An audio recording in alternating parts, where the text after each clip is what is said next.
Okay, sweetie, come over here. Let's look at this. Who was Ruth Bader Ginsburg? Who was Ruth Bader Ginsburg? See, there she is. She's there. Who was Ruth? Okay, let's see. Look, there she is with her mom. Look, who was Ruth Bader Ginsburg? We're on TV now. Like every kid, Ruth always looked forward to her birthday. Don't you like your birthday? When the special day came along, she and her mother loaded up bags of ice cream.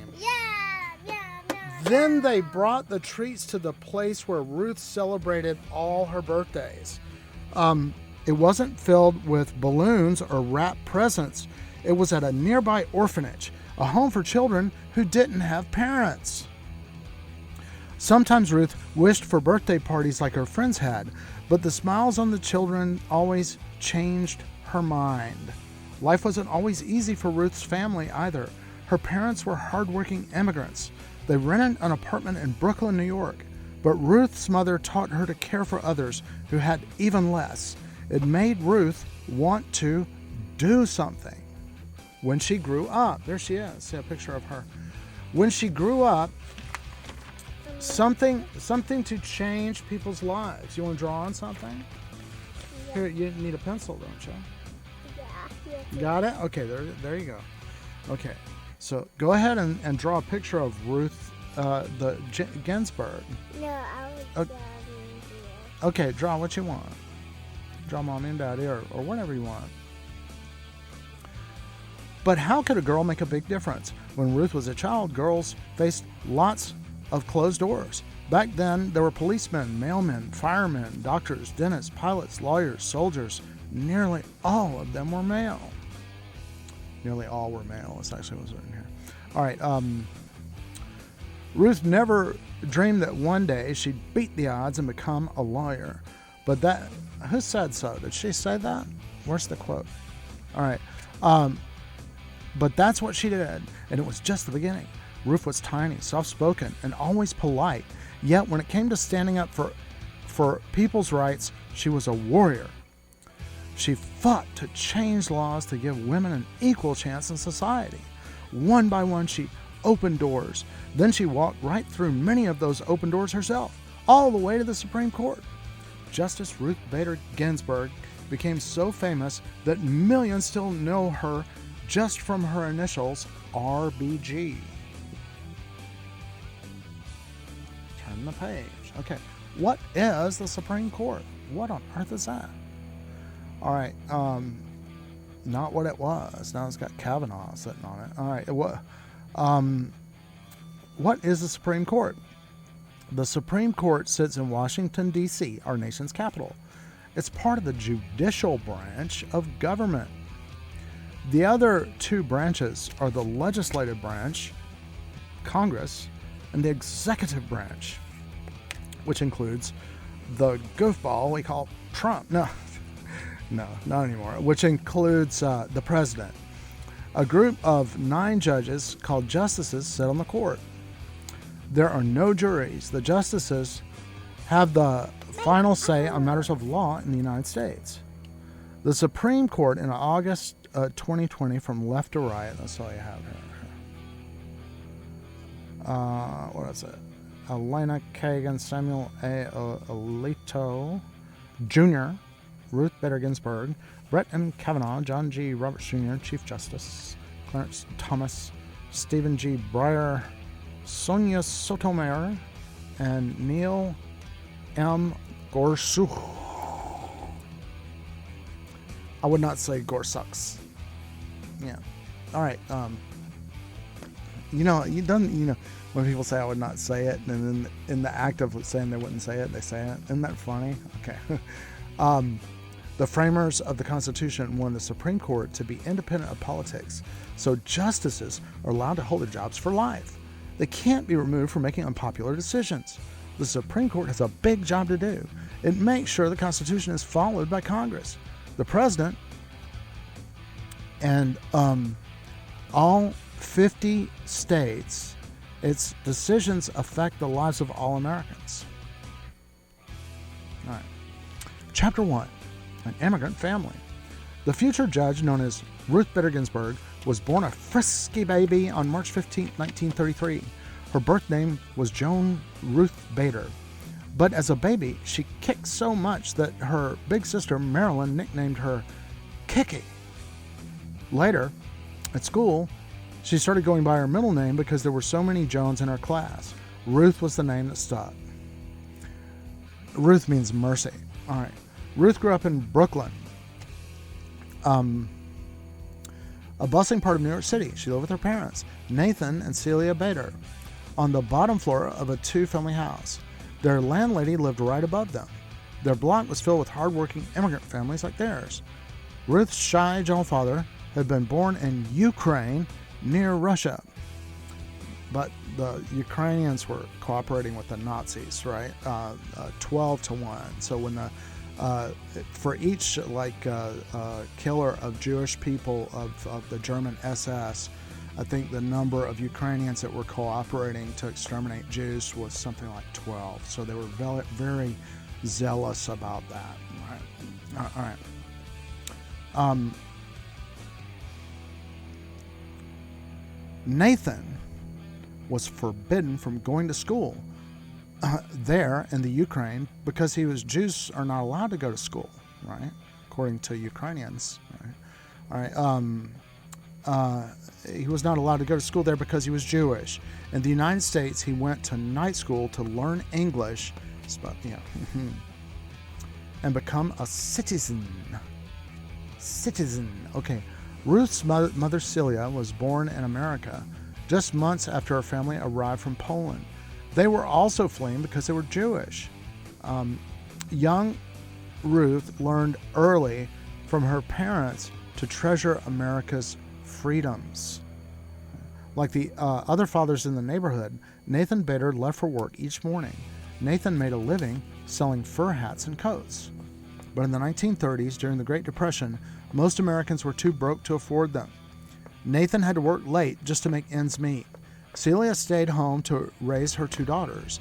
Sadly, when Ruth was 2, her 6-year-old sister died. After that, Celia pinned all her hopes on little Ruth.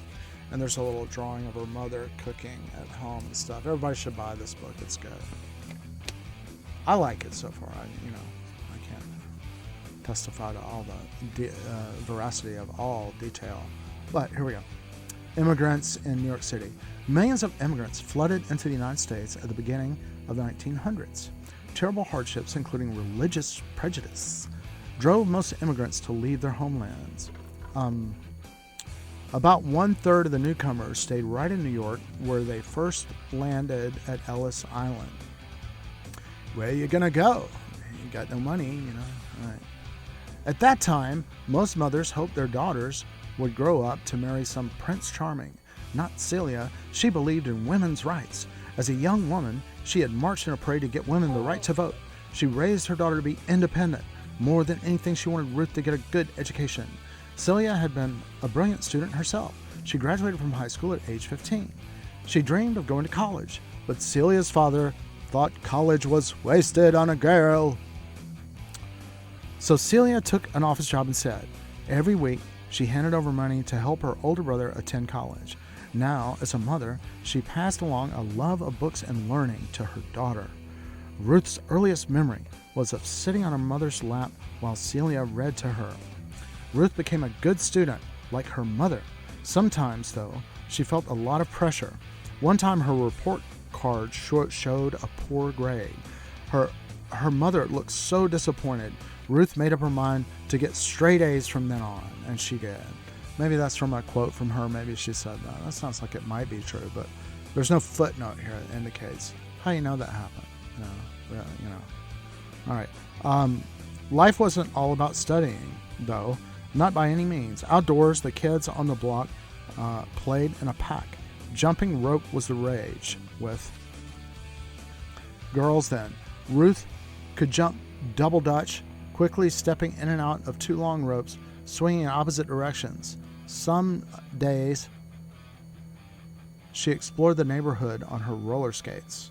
One day, Ruth watched 5 boys from the block leaping from one garage roof to another. That looked fun and daring. Jumping roofs wasn't at all ladylike, but that didn't stop lively Ruth from joining in. Here's Ruth jumping from roof to roof of the tenement buildings. Yeah, it's like Batgirl. Yeah, okay. As you see the picture, you see Ruth. The boys, you see the boys were jumping over on the roof of the house from one house to the next house, and Ruth wanted to jump too, and she jumped there. It was very dangerous, right? Wow. No. Yeah. Probably, I would not like you to try that. Yeah. Okay. As a child, Ruth also found a passion for the arts. Her dream place was the Brooklyn Academy of Music, just a subway ride away. Every Saturday, her mother took her to see children's theater there with her class. Ruth went on school trips to see the art collection at the Brooklyn Museum. When Ruth turned 11, her mother took her to her first opera. Opera is like a play, only all the parts are sung. Ruth thought it was magnificent. The soaring voices, the music, the costumes, the drama, it all thrilled her. She dreamed of being an opera star, but her voice was so bad that her teacher asked Ruth, "What?" Is my hair dark brown? Yeah, your hair is dark brown, like Daddy's hair. Daddy's hair is gray because I'm older, right? But it used to be exactly your color. It's kind of a mix of your mom's color too. Her mom's hair is black. All right. Her voice was so bad that the teacher asked Ruth not to sing out loud in chorus. Once a week, Celia dropped Ruth off. Good. Yeah, we'll learn how to sing. La la la la la la la la. Mi chiamaste che prima te questo gli abbandonate un brio di sorasta a comprendo basta basta. I've got a decent voice actually. If I just train myself, right? I haven't been practicing, right? One bass baritone too. That's a big pain. All right. Once in a week, Celia dropped Ruth off at the library while she got her hair done.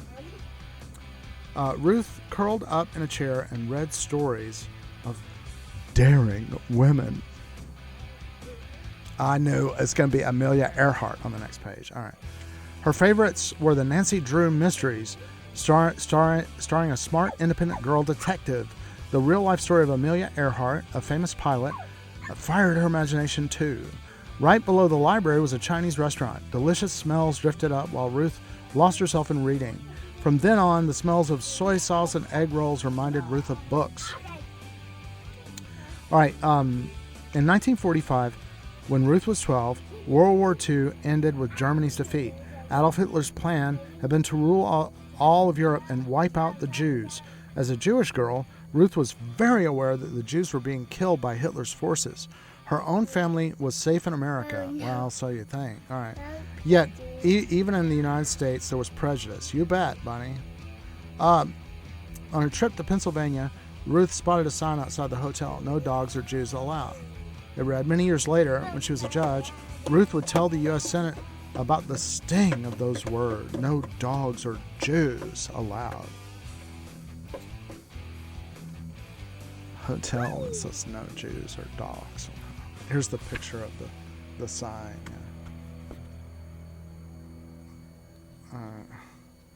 A woman's right to vote.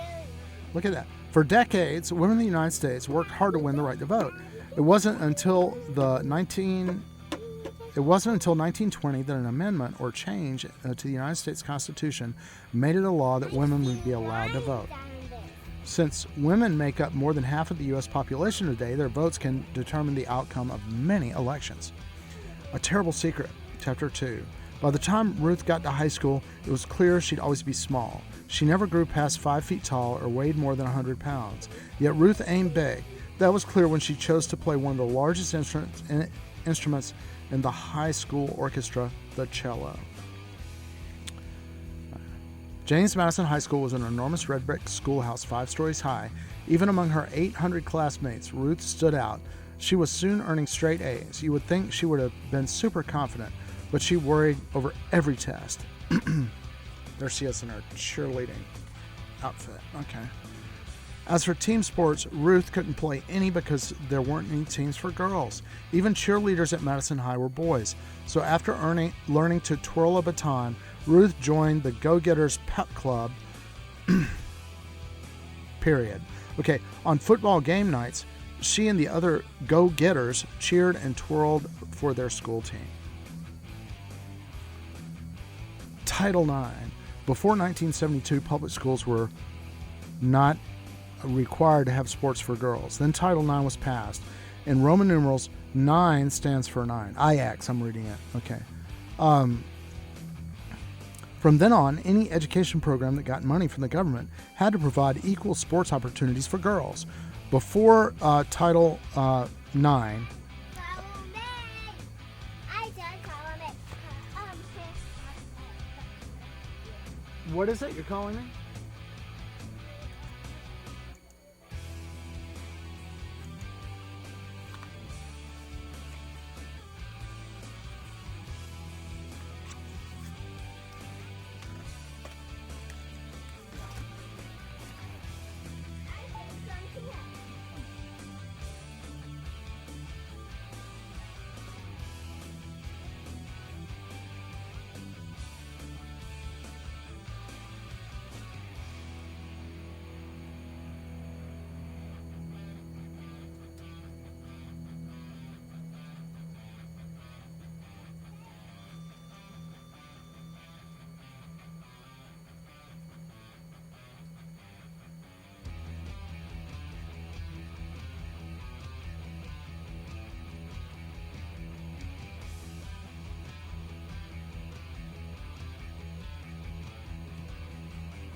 Before Title IX, only 1 out of every 27 girls competed in sports. Today, 2 girls out of every 5 take part. Ruth also found time to edit the school newspaper and date boys. All right, outwardly, she appeared to not have a care in the world, but she was holding in a big secret. Her mother had cancer. Ruth never told a soul, not even her closest friends. She didn't want anyone feeling sorry for her. Celia had many operations and was in the hospital for weeks at a time. At home, between surgeries, Celia was usually bedridden. Every night, Ruth sat beside her and did homework. It's a sad drawing, I will show it. She knew it comforted her mother to see her studying. In 1950, the spring of her senior year, Ruth was asked to give a speech at her graduation ceremony. Ruth, however, never went to graduation. Her beloved mother died the day before. Losing her mother was a terrible blow. Ruth felt devastated. She had to push herself forward the way Celia would have wanted her to do. College, her mother's dream for her, lay just 3 months ahead. Ruth would be going to Cornell University. It was the same college that her uncle had attended with Celia's help. To Ruth's surprise, Celia helped pay for her to go to college too. Over the years, Celia had somehow squirreled away $8,000 for Ruth's college fund. The family discovered the nest egg after Celia's death. It was a huge sum. Celia had been one strong, determined woman. She had raised her daughter to be the same way. Opposites attract. Cornell University was nothing at all like Ruth City High School. The hilly campus spread over 2,000 acres in upstate New York. A lake sparkled below. Wooded paths wound around ivy-covered buildings. Still, Ruth soon fit right in. It was easy to like Ruth. She was soft-spoken and kind. She was pretty, with long, soft, dark hair and big blue eyes, and she was crazy smart. Her friends were in awe of Ruth's laser focus. You could drop a bomb over her head and she wouldn't know it, one classmate said. When the dorm got too noisy, Ruth escaped to a bathroom stall to study. For a while, Ruth had no clear career goal. Then she became aware of something troubling that was taking place in the U.S. Senate. A Red Scare, an extreme fear of all communists, was sweeping across the United States. A senator named Joe McCarthy was taking advantage of people's fears. McCarthy accused many decent Americans of being traitors to the United States, of wanting to destroy the country. He hauled them into the Senate for hearings, and he threatened them with prison if they didn't turn over their friends. Careers were ended and lives were ruined. Who could stand up for the accused? Lawyers could and did. They defended citizens' right to free speech. The Constitution says you can believe whatever you want. What does the lawyer do? Any American who is accused of breaking a law is entitled to a fair trial. Some people will defend themselves in court, but most have a lawyer represent them because lawyers have been trained to understand the legal system. Not all lawyers are trial lawyers, and not all lawyers take on criminal cases. Some help people draw up contracts when they buy a house, make a will, or get a divorce. Ruth's future husband became a tax lawyer who helped clients, often big companies, work through complicated tax problems. Ruth became a constitutional lawyer who took on cases about citizens' rights in the United States. For the first time, Ruth began to think a career in law might be right for her. Lots of guys at Cornell had asked Ruth on dates. They were nice, but no one interested in her very much, not until Marty Ginsburg came along. Marty was Ruth's opposite. He was outgoing, the life of every party. Ruth was quiet and shy. He was tall, she was short. Ruth was serious. Fun-loving Marty cracked jokes and made Ruth laugh. Together, they just clicked. Marty and Ruth proved the old saying, opposites attract. In the 1950s, girls at Cornell often felt they had to hide how smart they were. At that time, boys didn't seem to like brainy girls because most guys looked for wives to take care of housework and children while they made a living. Not Marty Ginsburg. He loved Ruth's lively mind and her desire for a career of her own.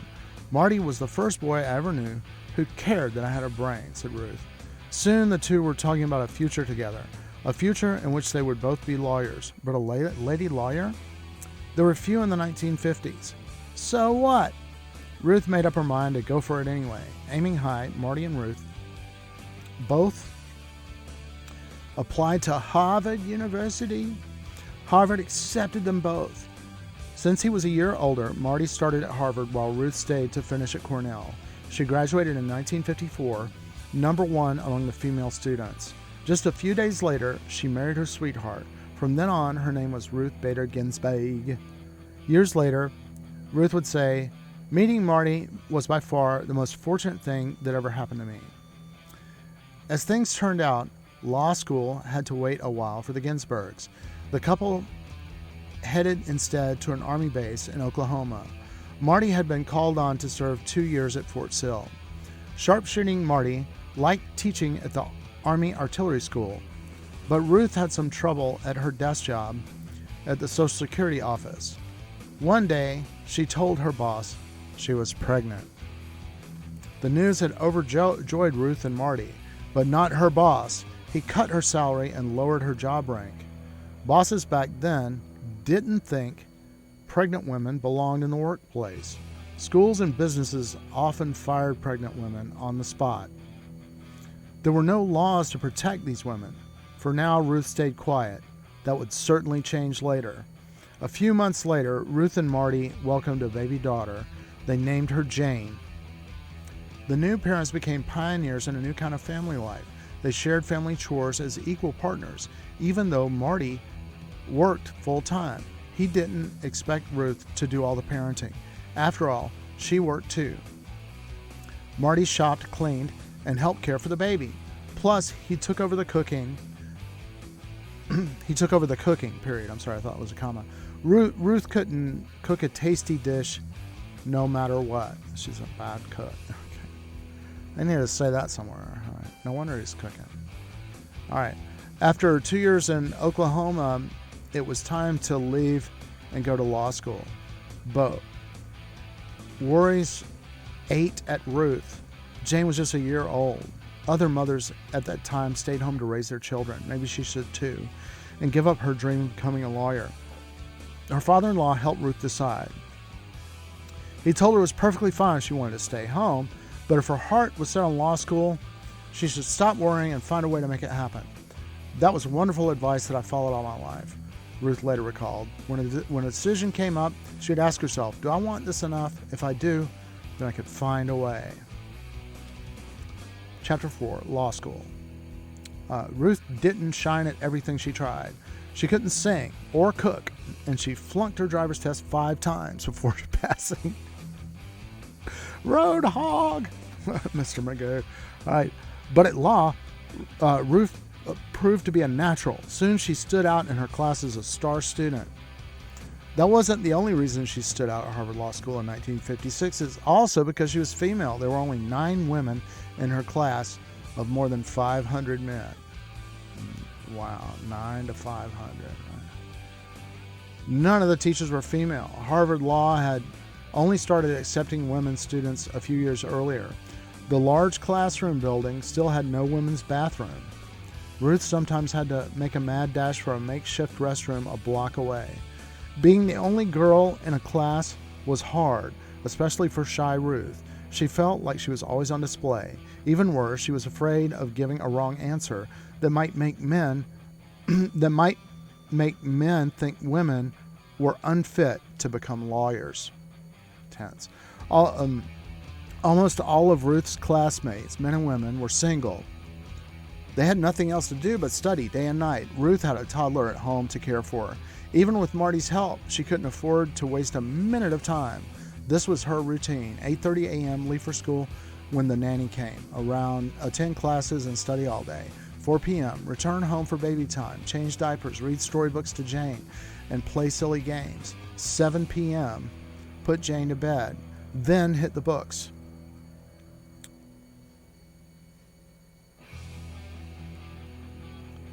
Did motherhood hold Ruth back at Harvard? Not one bit. Time with her child cleared her mind and gave her energy to study hard later. Ruth rose straight to the top of her law class. Then, as if out of the blue, a crisis struck. Marty learned he had cancer. The disease was already very advanced. Massive radiation treatments had to begin immediately. It was crushing news, but Ruth refused to lose hope or let herself feel overwhelmed. Together, she and Marty got through one treatment at a time, then the next. Shows her with her husband, and it's heavy. She's reading to him while he's sick in bed on radiation treatment. The treatments made Marty so ill he couldn't attend classes. So Ruth asked Marty's friends to share their class notes with him. Then, after tucking Jane into bed, Ruth typed up the notes for Marty. She also typed his papers and took over his share of household chores. It was long past midnight before she found time to tackle her own law school work. A juggling act like this was nearly impossible to keep up. Something had to give. For Ruth, it was sleep. She grabbed only a couple of hours of sleep before the alarm clock rang in the morning. This routine became a habit for her. For the rest of her life, Ruth worked very, very late and slept very, very little. Against all odds, Marty beat cancer, and he graduated from Harvard right on time. A large law firm in New York City offered Marty a job. That meant Ruth faced a tough choice. She either had to leave Harvard Law School in Boston or stay there without Marty. In the end, it was most important to Ruth to keep her family together, so she spent her last year of law school at Columbia University in New York City. What a gal. All right. Wow. Lucky guy, Marty. Getting paid. I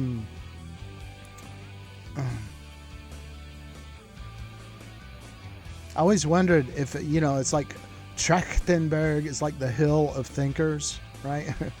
The Berg is like a hill, right? So it's the place where the people live. It's a name, Whenever I saw Ginsburg, I was like, is that like the hill of gin distilleries? Ginsburg is the hill of gin manufacturing or whatever. Yeah. I'm sorry, but yeah, for all those Ginbergs. I hope that wasn't too incendiary, But I like a little stooging from now and then. All right. In the spring of 1959, Ruth graduated. All her hard work had paid off. She tied for number one in her class. At graduation, a 3-year-old in the audience watched as Ruth received her diploma. Suddenly, the child stood up and yelled, "That's my mommy!" Of course, it was proud little Jane Ginsburg. Changing times. Each spring, big law firms compete to hire graduates from the best law schools in the country. Ruth was an outstanding student. She had graduated at the very top of her class at a top law school. Oh, yeah, blah, blah, blah, blah, blah.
Almost back.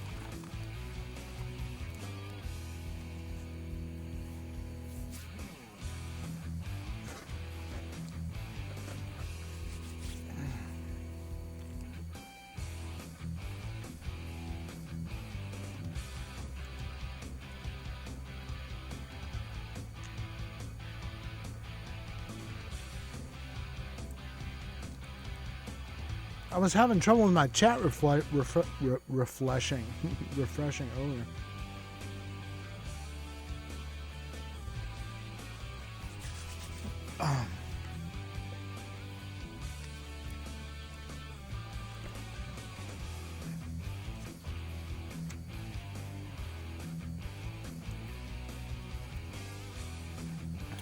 Chapter 5. 5 chapters, right? And what? 30 minutes? All right. Each spring, big law firms compete to hire graduates from the best law schools in the country. Ruth was an outstanding student. She had graduated at the very top of her class in a top law school. Job offers were bound to flood in, right? Wrong. Not a single one came. On their job postings, law firms stated men only. 10, 20, 30. More than 40 firms rejected her application. 40. Not only was she female, but Ruth also had another strike against her. She was a mother. Bosses didn't think a young woman could put in long hours like men did. Finally, with the help of one of her law professors, Ruth landed a job working as a clerk assistant to a federal judge. Then in 1963, that's when I was born, a new path opened for Ruth. Rutgers University in New Jersey hired her to teach law. She became one of the few female law professors in the nation. There was one catch. Her pay was less than that of male teachers. Men needed more money in order to support their families, the dean explained. Ruth asked if that meant a single man with no children would also get paid less. The answer was no.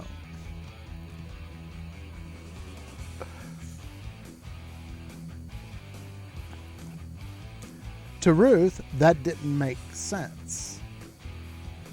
Well, to Ruth, it didn't make sense. But the fact is, it doesn't make sense.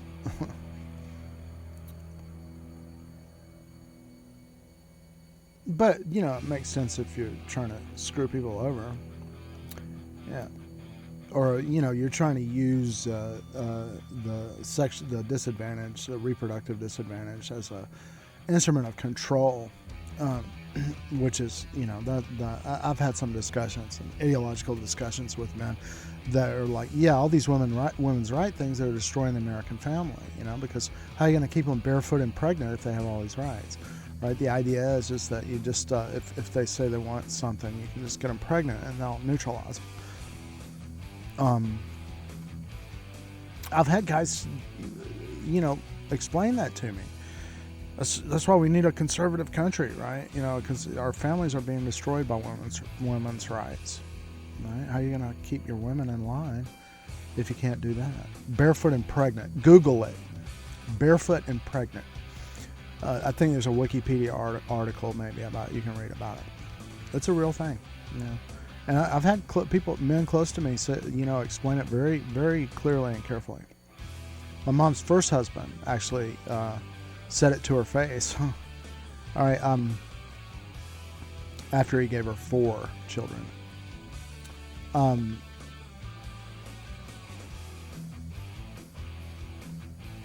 To Ruth, that didn't make sense, and it was totally unfair. But Ruth stayed quiet for now, and she stayed quiet a while later when she found out she was pregnant again. Privately, she and Marty were thrilled, but at work, she hid the good news behind loose clothes. She wasn't about to risk another pay cut or losing her job. Ruth and Marty's son, James, was born in 1965. He's younger than me. Big sister Jane was already 10. The Ginsburg household was busier than ever. Teaching law suited Ruth. As years passed, she began seeing more and more women filling her law classes. America was changing. During the 1960s and 1970s, the women's movements swept the nation. Women joined the workforce in record numbers. Yeah. And today, there's these evil Muslim countries, look at them. They oppress women. But the United States is great because unlike these Muslim countries that we want to bomb to steal all their resources, right? The United States has women's right because we're of our great magnanimity and munificent beneficence to the humanity of every individual. No, that's not. Washington did not chop down a cherry tree and say, "I cannot tell a lie." We know that's a lie. The person that made that lie up, explained that it was a literary device to encapsulate this idea that he was a very honest man. Yeah, taxation without representation and the putting down of the Whiskey Rebellion. Yeah, very honest. What a joke.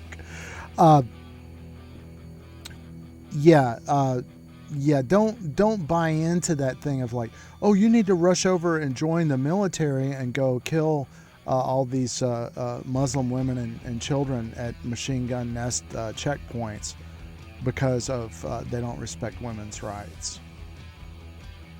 It's actually not true. That's a false narrative. That women didn't have rights here the same way, and for a lot of time for the same reasons, right? It's there's some real issues with the reproductive economy of men and women that leads to some kind of conflict, right? Professor Wyman of Yale University does a course which I'm always sending out kudos for, known as Global Problems of Population Growth. So you can go on YouTube and you can watch it, and he really looks at why population grows the way it does, and examines very carefully the reproductive dynamic of men and women and similar biological organisms to men and women, and makes a great case as to, well, he makes a case that it's the divergence of the effectual reproductive economy of individual men and women that precipitate turbulence and violence and a conflict. All right, let's see. Many didn't want to stay at home with children full time. My wife doesn't. All right, they now wanted motherhood and a career. Women started to demand entry into men-only jobs in schools. At rallies and marches, they called for the right to be treated as equal citizens.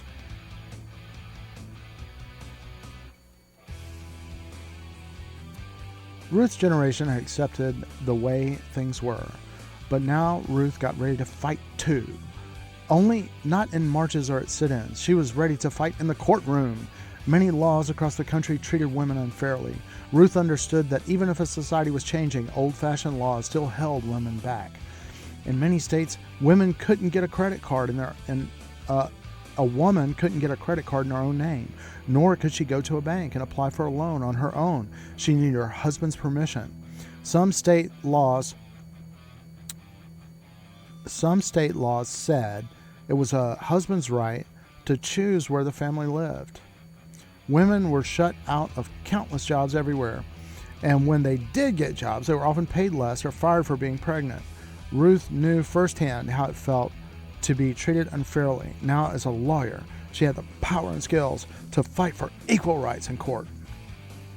No wonder they hate her so much, right? No wonder they hate her so much, right? And you know what kind of people I'm talking about. Especially women. Y'all need to be concerned, man, because these people are, you want Donald Trump in charge of your reproductive economy? Man, I do not, man. He ran a dang child model agency or whatever. Pedophile, this guy was. All right.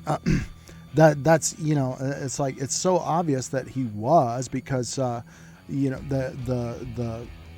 it's such a common, what is that conspiracy theory that he's fighting against? He's fighting to protect underage girls from sex predators. I've heard that. I haven't studied it, but I've heard that there's some kind of underground movement to support Trump in his fight to protect underage girls. Man, some people, you can lead a horse to water, but you can't make them drink. They need to read a book. Or, just some information about the man and what he's done. All the rape cases and assault cases, sexual assault cases. And God, that poor porn star woman, I looked her up, and I swear I need a vomit bag to see what she went through as a sex industry worker. It was very, very, very humiliating and gross. That people do that is very, very, very wrong. It's a typical Dr. Goebbels of the Nazi propagandist is accuse your opponents of what it is you're doing, right? So, Trump looking for propaganda experts. What are we supposed to say? Well, since you're a pedophile, you should say you're fighting pedophiles, right? And then if anybody disagrees with that statement, you say, oh, you would say that because you're a pedophile or something. It's just creates all this confusion or whatever. It's a very stupid old tactic. It's like, if you read Captain America, the invention of the deadly nuclear weapons of mass destruction, it's like Captain America was invented to awaken Americans to the deadly threat of the Tibetan invasion. Captain America, the Tibetans invade, and they're in cooperation with the mob or whatever, and they invade America, and they're attacking, the Tibetans are attacking American military bases and stuff. And then in the same milieu, they did Meteor Menace, which is a dime novel of Doc Savage, right? And Doc Savage has to fight the weapons of mass destruction, the nuclear weapons of mass destruction of the Tibetans, right? It means they want to, especially post World War II or even during World War II, they were like, well, we're going to take all the former British Empire stuff because, we're just going to let the British get worn down in the fighting, and we're going to militarily take Tibet after this is over, right? So we need to demonize and make the American people aware of the threat of the Tibetan weapons of mass destruction. It's like that. All right. Don't take my word for it. Go and read that stuff. I know it's garbage, but you see what people talking. It's like they were doing the same thing with Iron Man. That's my big problem with Stan Lee is I think he was pretty ham-fisted with some of his pandering to the establishment. Circle jerk that was going on.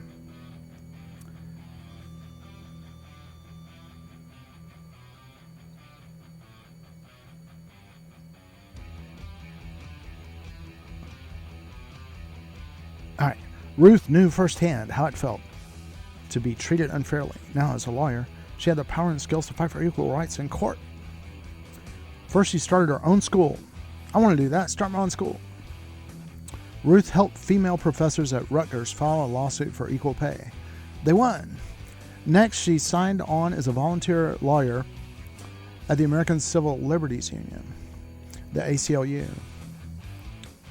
The ACLU is a group that fights for citizens' rights in addition to full-time... the ACLU is a group that fights for citizens' basic rights.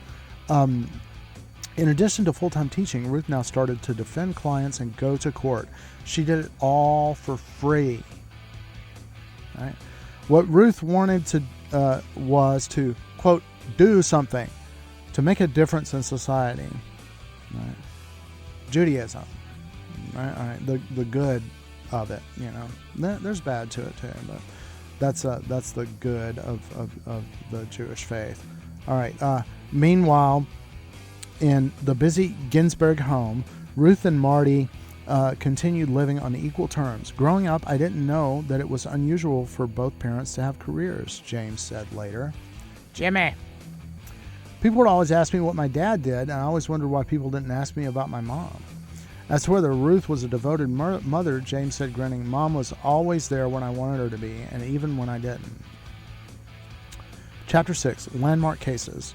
One winter afternoon in 1973 found Ruth climbing a set of huge marble steps. Ahead of her towered 16 white marble columns. Carved above the columns was a famous phrase, equal justice under law. This was the Supreme Court building in Washington, D.C., and Ruth was going inside to argue her first case there. She wore her mother's circle pin. Thinking of Celia gave her courage. Still, she felt terribly nervous. She hadn't dared to eat lunch for fear of being sick. A hush fell over the court when it was time to begin. Everyone rose as the 9 justices, all men dressed in long black robes, walked in. Could Ruth convince them of her case? Her client was Sharon Frontiero, an officer in the U.S. Air Force. Male officers received benefits for their wives, such as payments for housing and medical care.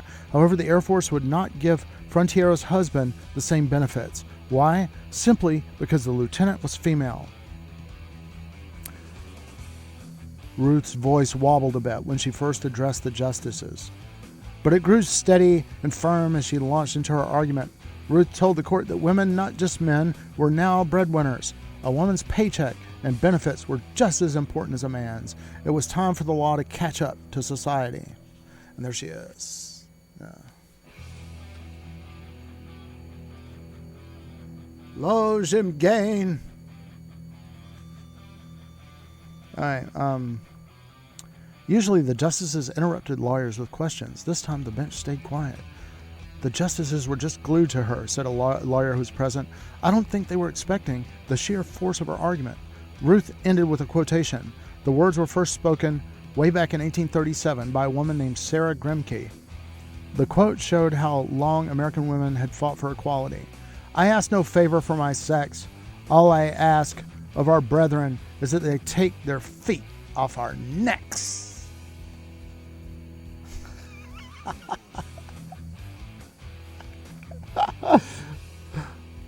Awesome. That was great. Ruth's argument convinced the court and won the case for Sharon Frontiero. The victory was important for every woman in the United States. From then on, U.S. military officers had to give all women, not just Frontiero, the same benefits as men. And in the future, the government couldn't have one set of rules for men and a different set for women. Ruth wasn't about to stop now. She searched for other cases to bring to the Supreme Court. Some involved the rights of men. For example, men who chose to stay home and take care of their children. In the past, lawmakers assumed all caretakers were female, so they made laws that gave stay-at-home mothers, but not fathers, certain rights. The 9 justices on the Supreme Court were all male. Ruth figured that they might identify more easily with a man's experience. And tearing down laws that treated men unfairly automatically helped women as well. It made the sexes equal, which was the whole point. In 1975, Ruth fought for a father named Stephen Weisenfeld. He wanted to stay home and take care of his infant son. Stephen's wife had died giving birth, so Stephen was the baby's only parent. The U.S. government said that if a woman lost her husband and stayed home to take care of her family, the government would pay her certain benefits. Yet the government refused to pay Stephen for the same benefits. Stephen Weisenfeld. All right. At the Supreme Court hearing, Ruth sat Stephen right beside her. Again, Ruth argued a powerful case. She showed how laws based on gender hurt everyone, men, women, and children. Several months passed before the court announced their decision. Ruth heard the verdict on the car radio while driving to school. By this time, she was teaching at Columbia University. Wow. It was a unanimous victory. Ruth talked about the excitement she felt. When I got to Columbia, I went running through the halls kissing the students who had worked with me on the case. And I am normally a very unemotional person. Mwah! Love you. Altogether, during almost 10 years, Ruth argued 6 historic cases before the Supreme Court, winning 5. She also wrote the briefs, arguments for dozens of other important cases. Ruth did something that was incredibly important to American women, whether they knew it or not, said legal expert Tina Totenberg. From lawyer to judge, President Jimmy Carter, who took office in 1977, noticed something lopsided about the federal courts. There were 97 male judges and only 1 woman. The president began a search for well-qualified female candidates to balance the score. One name kept coming up, Ruth Bader Ginsburg. So in 1980, Carter made Ruth a federal judge on a circuit court.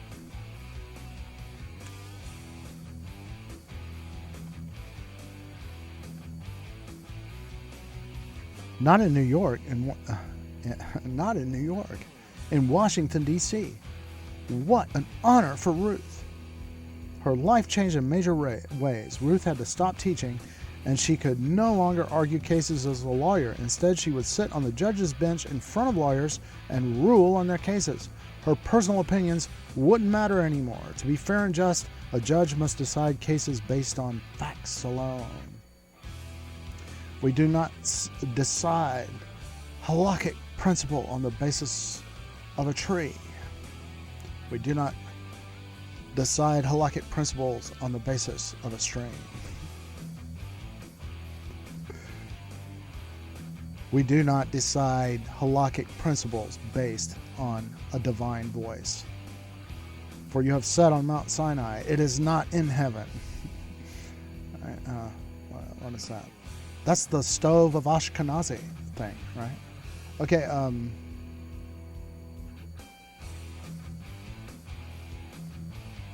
Ruth and Marty left New York City, their home for so many years, and moved to the nation's capital. Marty took a new job teaching law at Georgetown University.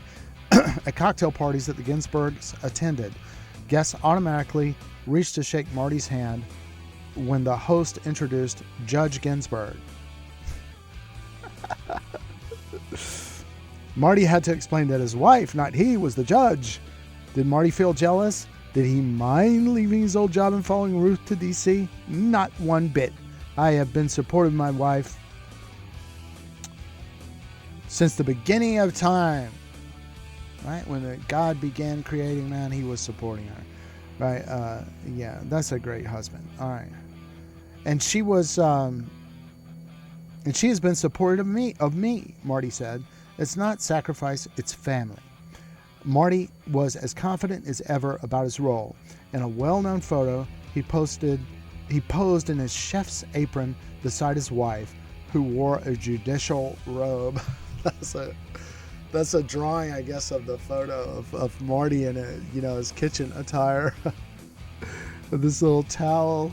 Yeah, I guess that's accurate. I want to go look that. I would Google that photo and see if I can find it. For the next 13 years, Ruth proved herself a fair-minded judge. She ruled on cases in a group of 3 judges. Behind the scenes, Ruth worked hard to get the other judges to agree on verdicts and to speak with one voice. Another huge turn in Ruth's life came in 1993. An opening had just come up on the Supreme Court. President Bill Clinton was looking for a new justice to fill the slot. Ruth was too shy to brag about her own accomplishments, but Marty wasn't. He did everything possible to make sure President Clinton heard about Ruth's remarkable work. It landed her an interview with the president. After talking to Ruth about the law for just a few minutes, President Clinton knew he had found the right person for the job. Federal courts. A federal law is a law that applies to everybody in the United States. Making counterfeit money, for instance, is a federal crime. When a person or a group breaks a federal law or goes against the Constitution, the case is heard in a federal court. If someone breaks a state law, the case goes to a state court instead. The United States has 3 kinds of federal courts. You can think of them set up like a triangle. At the base are the district courts, 94 altogether. If a federal law is broken, the case goes to a district court in that state. A jury decides the case. Lawyers who lose can ask for an appeal. That means the case will be heard by the next level of courts in a circuit court. This is the kind of court that Ruth served on. Circuit courts are the middle layer of the triangle. There are only 13 circuit courts spread out across the nation. Cases are decided by a group of 3 judges, not by juries. What if a circuit court disagrees with the verdict of the district court? Lawyers can then ask the Supreme Court to settle the disagreement. The Supreme Court sits at the top of the triangle. Its verdict is final.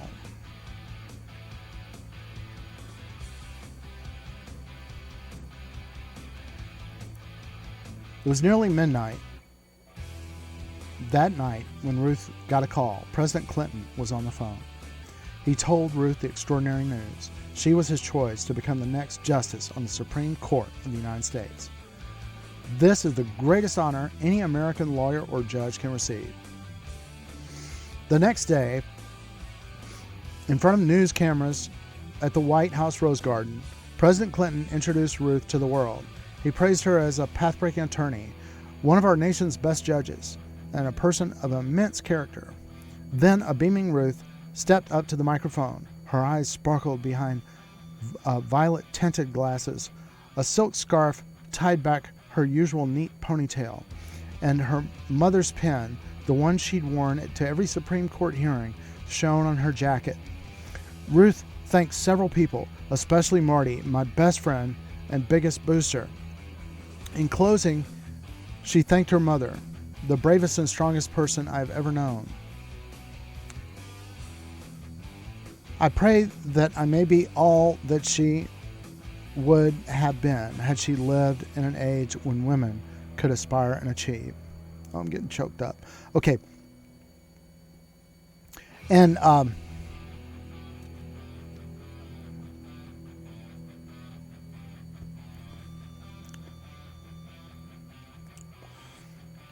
daughters are cherished as much as sons.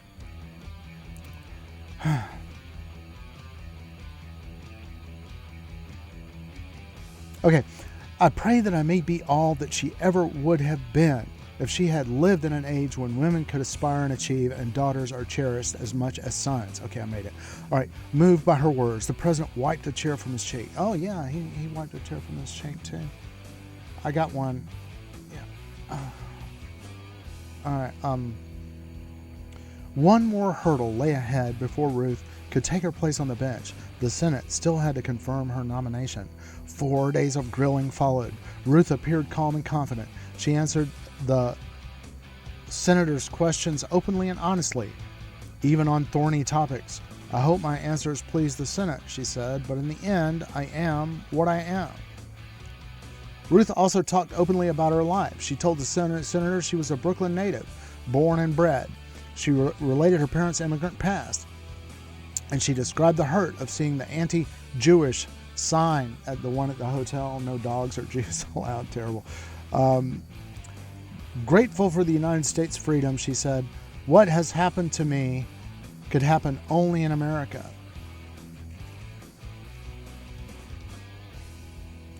Ruth won over Democrats and Republicans alike. With resounding approval, the Senate voted in her favor 96-3. I want to know who the fifth dentist was. Who were these people that voted against Ruth?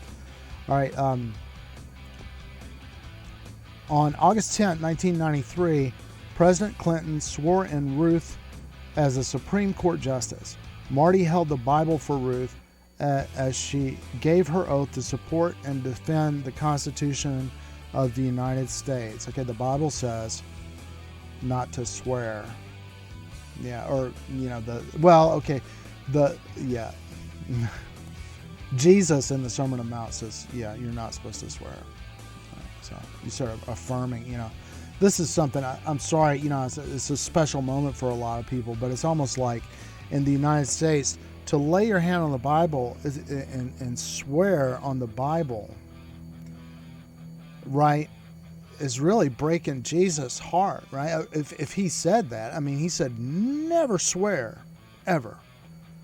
Be true. Say what you do and do what you say. Don't ever swear, right? And we have this custom of like rejecting Jesus's commandment. It's like almost we need to make sure that you reject Jesus before you get to join our club. We got to certify that you're opposed to Jesus' teaching before we can give you this job, right? Before we can listen to you, because Jesus says never do that in the Sermon on the Mount. Don't take my word for it. Go and read it. And Jews also in the Talmud have a lot of problems with vows, people making vows and swearing, and really the general by and large it's considered something to very much avoid.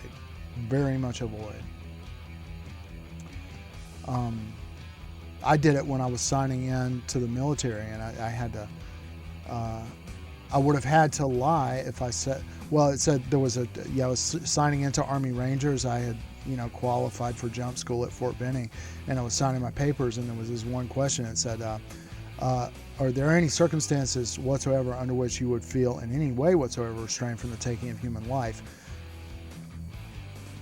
A, yes, I am a conscientious objector, or B, no.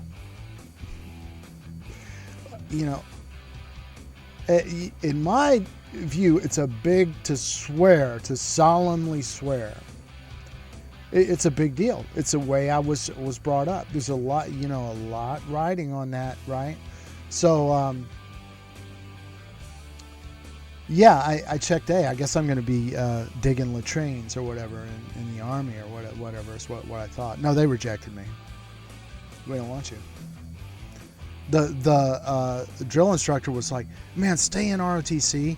I mean, I know you were rejected, but you're going to be you're going to be in such great shape. It's just great to have you on our team. And you'll be able to run circles around the other guys and stuff like that. And I was like, well, no, I got I was trying to get money for college, grad school, so I got to go do other things. But I appreciate the thought and everything. And all my buddies around me, it's starting to form some, friendships in ROTC. They were like, "You sign in conscientious objector? Are you nuts?" And all of a sudden, their standing really dropped down. I was like, and I was silent. I just, what could I say? I was like, "You solemnly swore before God that you'd kill anyone anytime for any reason?"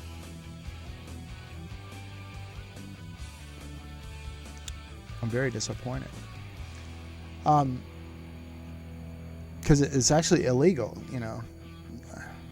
All right. One of the first to welcome,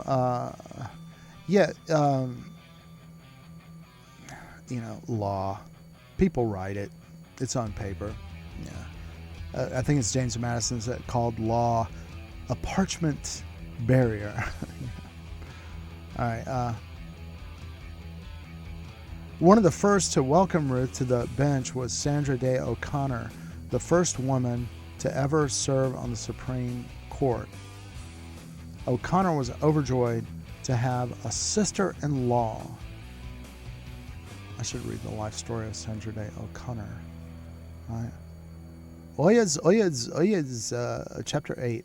Justice Ruth Bader Ginsburg arrived at her first Supreme Court hearing on October 1993. Oyez, called out the marshal to open the courtroom. Oyez means, hear ye. And it's pronounced, oh yay. It's got a Z in it. I don't know this, man. I'm a gutter snipe. All right. And I've never, seen I just had the social studies book talking about Plessy Ferguson. Yeah, good old Plessy Ferguson. That's the Deep South or whatever. Everyone in the courtroom stood as the 9 justices entered and took their seats. As the new justice, Ruth, sat at the far end of the long curved bench. She was easy to spot. Ruth, along with Sandra Day O'Connor, wore a white lacy collar over her black robe. It didn't take long for Ruth to speak up. The Supreme Court's new term is off to a roaring start, observed one famous lawyer and writer. In her first hour on the bench, Ginsburg asked 17 questions. This was more than some judges asked in weeks. All right. Collars told a story. A judge's robe was designed for men to wear. It has an opening at the neck for a shirt and tie. So Ruth wore lace or beaded collars to give the robe some female flair. Sandra Day O'Connor started the tradition. Beyond fashion, Ruth's many collars spoke a language all their own. A white lace collar told people she agreed with the winning side. Her black beaded bib collar let people know she disagreed. A gold collar dangling with beads meant she would announce the majority opinion.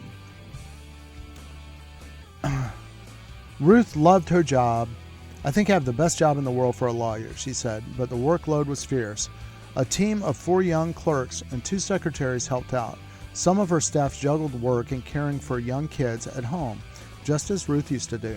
Now her younger child, James, was 28, so Ruth let her staff set their own hours. Wow. All right. Countless decisions had to be made every day, starting with which cases the Supreme Court would hear. The court receives thousands of appeals. It can only decide on about 150 each year. Ruth, along with other justices, accepted the cases that had far-reaching effects across the nation.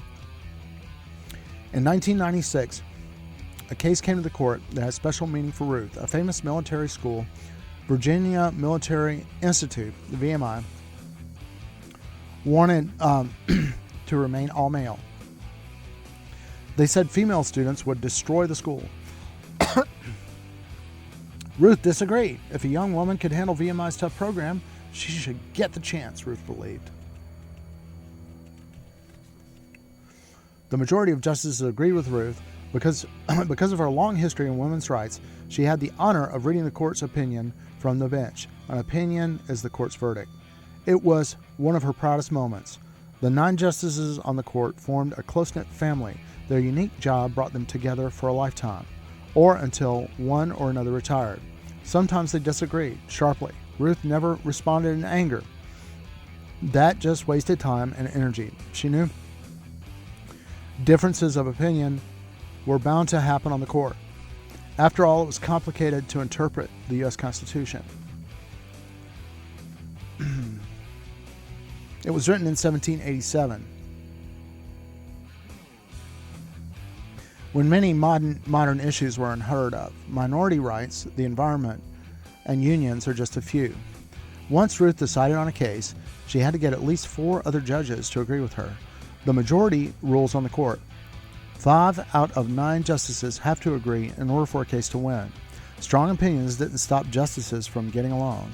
Ruth said the Supreme Court was one of the friendliest places she ever worked. That was proven in the robing room before every court session. The robing room is like the justices' locker room. Their robes are kept there, inside personal lockers. 10 minutes before court time, they gather to slip their robes on over their street clothes.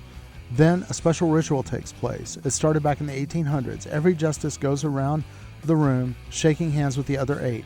Ruth said it showed, "We are in this together, and we revere the court and want to leave it in as good shape as we found it." A busy schedule kept Ruth glued to her desk until Marty came to her chambers office and coaxed her home. On weekends, the two enjoyed an active social life in Washington, D.C. Opera remained their favorite outing. Oh man, that must have been great, man. I used to watch opera in China. 2 to 3 hours of Chinese opera, and you know, I know people are like, "Oh no, yeah, earplugs, where are the earplugs?" You have to be in China long enough and listen to opera for a long time and be able to read some Chinese and stuff to really appreciate it. But once, I mean, it's like it's a kind of art form that you watch the same opera over and over again. That's the thing about opera. I think we've kind of lost in the United States is that there's some operas I watch them over and over again. Verdi's Otello, Carmen, Bizet, or whatever. Don Giovanni, Die Entführung aus dem Serail. Yeah, I won't go on forever, but opera is really fantastic, and it's a fantastic art form if you can just get into it enough to appreciate it. You can watch the same opera over and over again, which is not like, a blockbuster movie. You watch it one time, you could not sit through it again. You're just like, oh my God. That's the difference.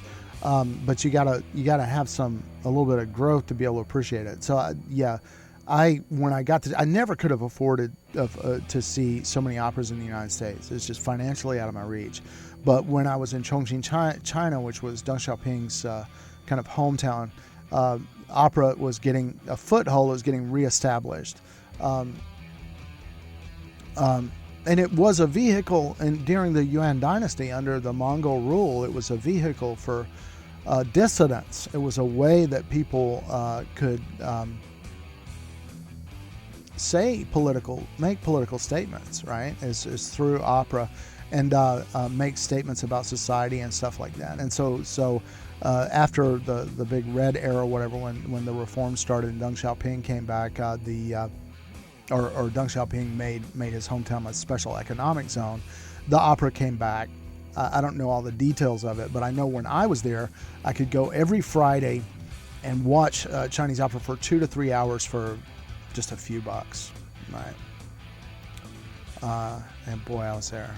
If you search my David MCB, D-A-V-I-D MCB, Sichuan opera, if you Google that, you'll see a lot of my the pictures that I took when I was at the opera, because I was there every possible time. All right. When I am at an opera, I get totally carried away, said Ruth. Backstage visit to the cast were one of the perks of being a well-known justice. Ruth even got to appear in one opera wearing a white wig. Of course, she didn't sing. All right, I wonder what opera it was. I gotta find that out. All right, yeah.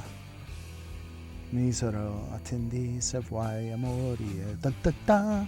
All right,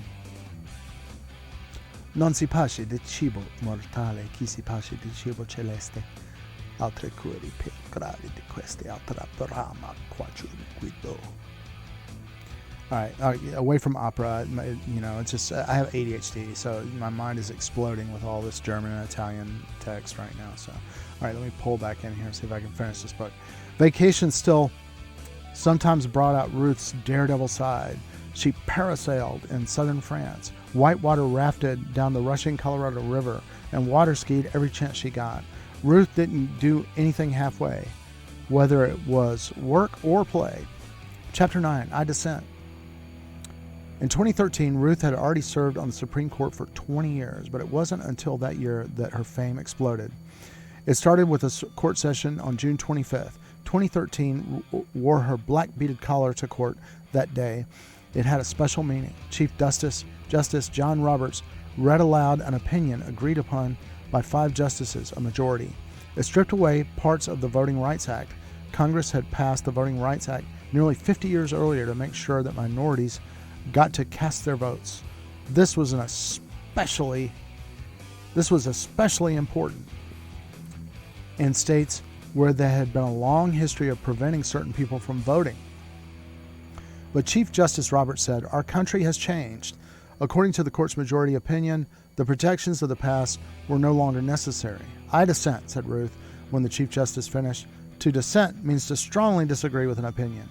Her voice was soft as usual, but the dissent she read aloud spoke with a roar. Discrimination still caused harm in our society, Ruth insisted. Discrimination means acting unfairly to people because of such things as their race, religion, or gender. The Voting Rights Act had done a good job of protecting voters all across the country. Destroying the law now would be like throwing away your umbrella in a rainstorm because you're not getting wet. The force of her words rang true to a great many citizens. Suddenly there was a website calling Ruth the Notorious RBG. A rap star had gone by a similar name. Soon the first RBG t-shirt appeared, followed by a rap song praising Ruth and her work. All these were created by young people who saw Ruth as a hero who spoke truth to power. Overnight, the justice who had fought for people's rights for decades became the rock star of the court. Her picture and initials popped up everywhere, on greeting cards, mugs, totes. Awesome. Bobblehead dolls. I need me a Ruth Bader Ginsburg bobblehead doll. Does anybody have that? Please donate it to me. You don't have to send money or donations. Just send me that. And, if I ever, that way I'll know, if I ever am in a financial crisis, I could sell it on eBay and save my family. Action figures, baby clothes, and even tattoos. A popular saying about Ruth also went viral. You can't spell truth without Ruth. Oh, man, that's great.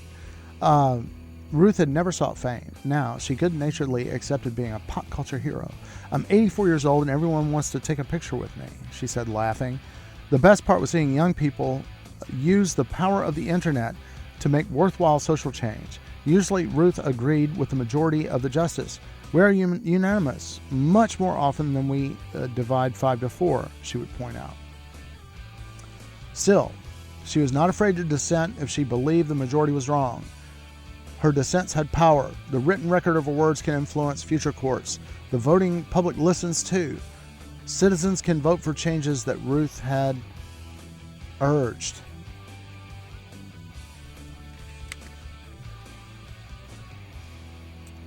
Congress hears Ruth's dissent. In 2007, the Supreme Court ruled against a woman named Lilly Ledbetter, a factory manager in Alabama. One day at work, Ledbetter discovered her pay was far less than the pay of male managers. Even men she had trained earned more than she did. So Ledbetter filed a lawsuit. Too late, the court said in their ruling she was supposed to file her complaint 3 months after getting her first paycheck. Instead, she had done it years later. Ruth dissented from the bench. She called on Congress to fix the loophole in the federal law. Congress listened, agreed, and took action. The Ledbetter Fair Pay Act became the first bill that President Barack Obama signed into law in 2009. A picture of the signing hung in Ruth's chambers.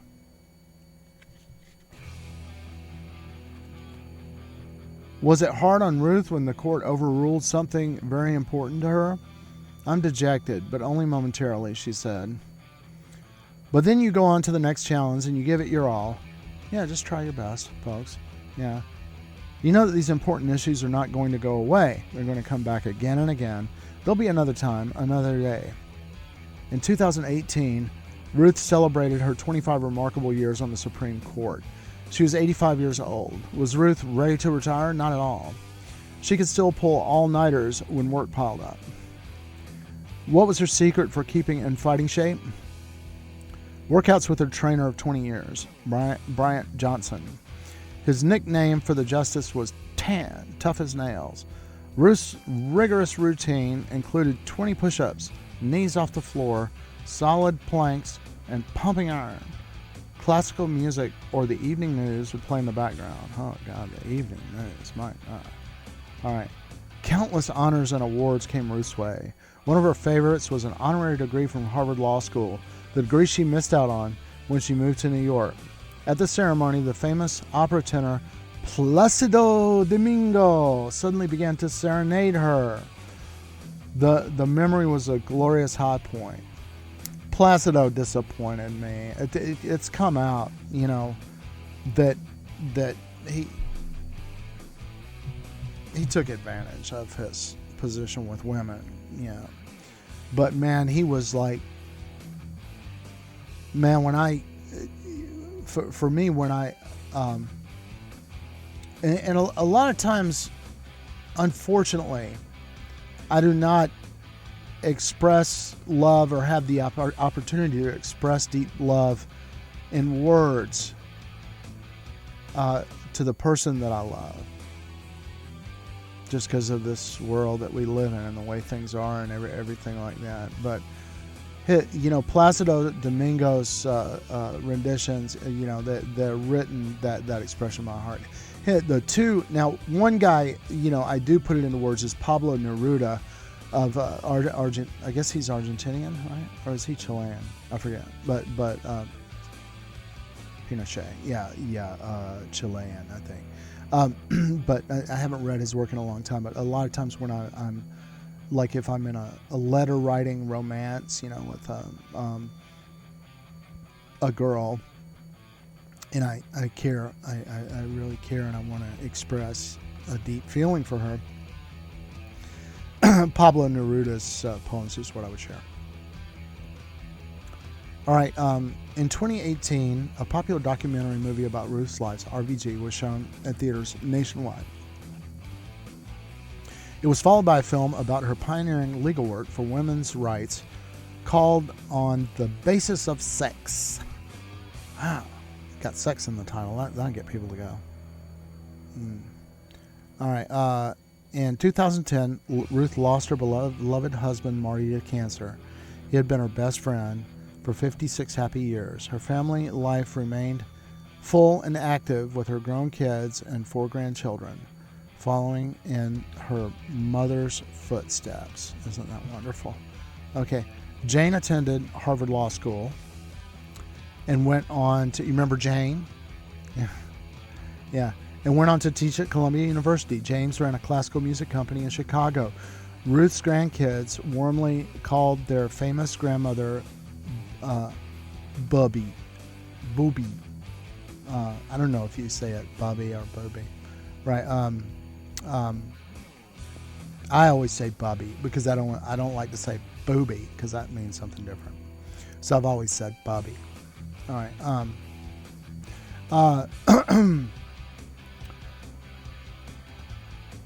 Sometimes Ruth spoke to students and young workers. She encouraged them to do something outside yourself. Quote, that's a quote. Something to make life a little better for people less fortunate than you. That's what I think a meaningful life is. Living not for oneself, but for one's community. Right until the moment she died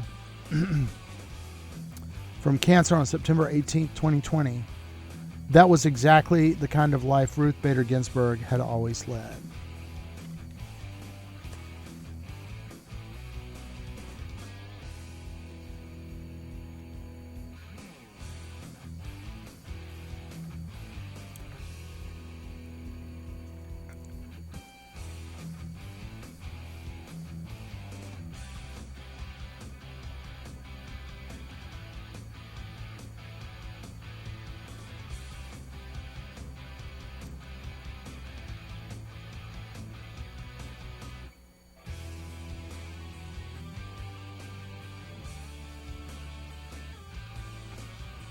Thank you for tuning into my books thing.